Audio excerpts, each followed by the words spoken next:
Hey guys, just wanted to do a follow-up video. Figured I might as well while I'm sitting here doing absolutely nothing right now. So let's see here. Well, actually, while I'm at it, I'll go ahead and show you guys the other clip that came along with it. That's this guy right here. See, as you guys can see, definitely kind of gives you a little bit of better pocket wear. See how much further that'll come up. But I just got done chopping away at the wood. I don't know if you guys could see that. The smudging on the blade. There's some dust still left on it from the wood. But let's go ahead and I guess do an edge retention. Sorry, I would guess I wasn't really prepared for this, but oh, that's well, still not bad, not bad. Guess that first cut just really didn't like it too much. But oh yeah, I chopped about four. I don't know. They're probably about foot and a half. About 1.5 to 2 feet pieces of branch, probably about, I'd say, I don't know, about a thick pen. So let's see here. Actually, speaking of, got a thick pen right here. Probably about this thick, maybe a little bit thicker, about 1.5 to 2 feet each. I whittled them down to little nubs. So definitely 154 cm has definitely a good edge retention. I just kind of wanted to see if I could show you guys the satin finish, or the stonewash finish, satin finish, the stonewash finish inside of that blue anodization. I don't know if you guys could really tell. Basically, but I wanted to also show you Jim Burke's symbol. Basically, just kind of wanted to show you a little bit better view of the knife itself. Definitely a good lockup. Blade centering is perfect. For a production knife, this has to be one of the absolute best knives that I've owned production wise, next to the Hinderer as well as Chris Reeve. It is super buttery smooth. I mean, this thing's just like silk. You can tighten down the pivot screw, and a lot like a Chris Reeve. It does get tighter as you go, you know, but it still has that buttery smoothness. I tightened it pretty severely tight last night just to see what it would be like. It was harder to, you know, open, but it was still very, very smooth. I just loosened it up to the point where I could still decently flick it open. Sorry, still a little bit getting used to the thumb stud. Still flick it open, but also at the same time be able to just open it nice and smooth. Lockup is absolutely solid. No up and down whatsoever. No side to side.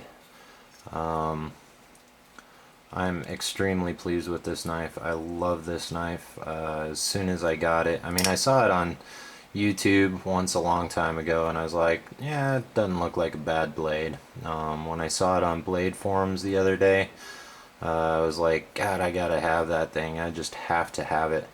And then once I got it in my hand, because I didn't even know that it, in the picture you couldn't even see this backspacer. This is the same backspacer that comes with the ballistic flipper. But you couldn't see it at all. So I thought I was just getting the plain G10 back insert. It does have a semi full flow through design, both titanium slabs. As you can see, the the cutout that he does is a lot different than a lot of the other knife manufacturers, as far as to have the blade come in, or the locking bar come in. See how Chris Reeve does his on the inside, and then he does his on the outside. The Rick Hinderer does the exact same thing. It's on the outside, and for some reason, so I don't know, if that's a little different or what, but I don't know. This thing just kind of reminds me of like a bulldog,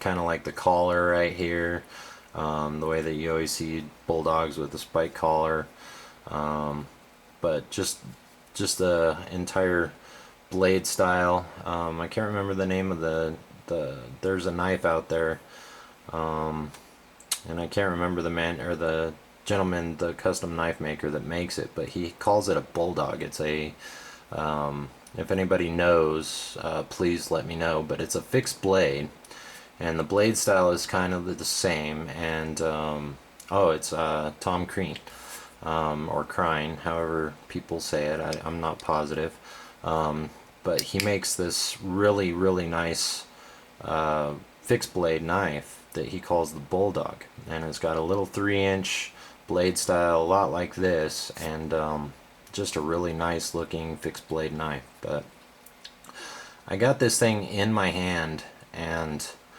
I mean, just the feeling of it, the looks, the aesthetics, the pure joy of putting it into my hand just really, really made me feel really good.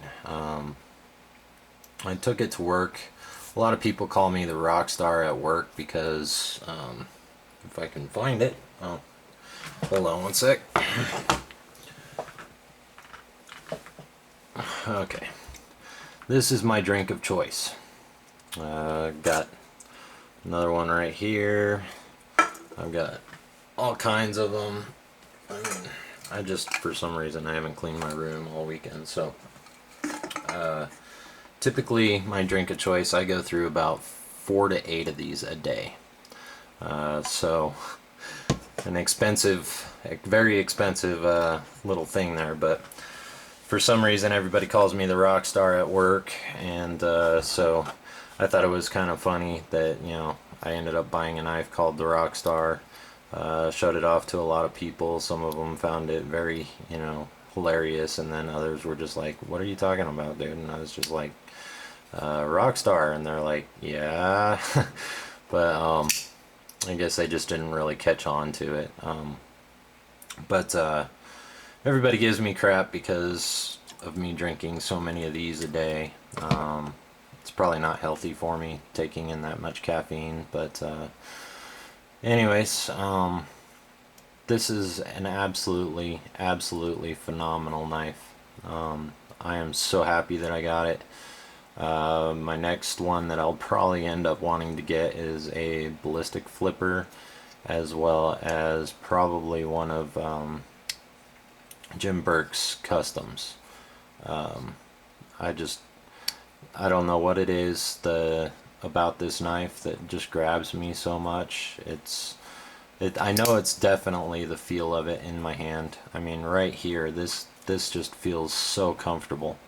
I give it a really solid grip, and the only thing that I feel is right here. But while I was cutting away, I wasn't feeling this at all. I wasn't feeling like if Blunt Truth would do his videos, he would feel this, and for some reason in my hand I wasn't getting severe amounts of pain right here due to that. The only thing that I felt was this right here, this edge, just ever so slightly in my hand, but otherwise this thing just feels phenomenal in my hand. Whittling away at wood, who knows, maybe I'll have to get a 4x4 like Blunt Truth and just start whittling away at the thing. But I don't know, that's kind of stealing his whole idea, and I wouldn't want to necessarily do that. Shoot, I wish I could remember the gentleman's name. He's been cutting away at tires, There's also another gentleman out there who goes out and who sits there and shows you what the knife can do. You know, he'll sit there and he'll generally they're fixed blades, but he'll show you,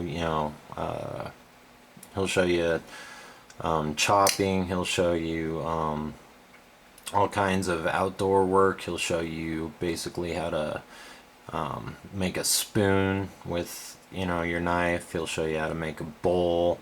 There's a lot of guys out there that are really heavily into outdoors, type of stuff. I really am too, but I haven't for some reason been doing it the last couple of years. So oddly enough, just been too tired, I guess. But all in all, for the money that I spent on this, I would have to say that this was probably the best purchase I've ever made. I would have to say far and beyond, because this thing I'm gonna just want to beat the crap out of. I'm gonna want to use it every single day. I love that mirrored shine that somebody put on there. They definitely recessed the edge and gave it a really easy to resharpen thing, so that I don't have to sit there and do it like I did on my Sabenza. But I didn't put as much of edge on there. I don't know if you guys could tell how deep this thing is, but it's pretty. He recessed that edge very, very deeply, so it's got a very good edge to it. It will dull out because it's a little bit weaker, so it'll dull out a little bit faster than something like this will, just because this one's got a little bit more of a blunt edge to it, so it won't wear out as quickly as this one will, but this one will be a lot easier to resharpen than this one will. So as you guys saw, I mean, I thumped away at it pretty hard on those little, yeah, they are little sticks, but that is hardwood that I was going at. And I found out that it wasn't pine, it was actually aspen, our aspen trees. That I thought it was our pine trees, but it wasn't our pine, it was the aspen trees that I was going at before I went to the applewood. So it definitely, it did a pretty good job, and to come in and be able to just cut right through paper like it wasn't there is definitely pleasing to me. I'm gonna have to resharpen this to where it was before. I mean, this thing was serious sharp.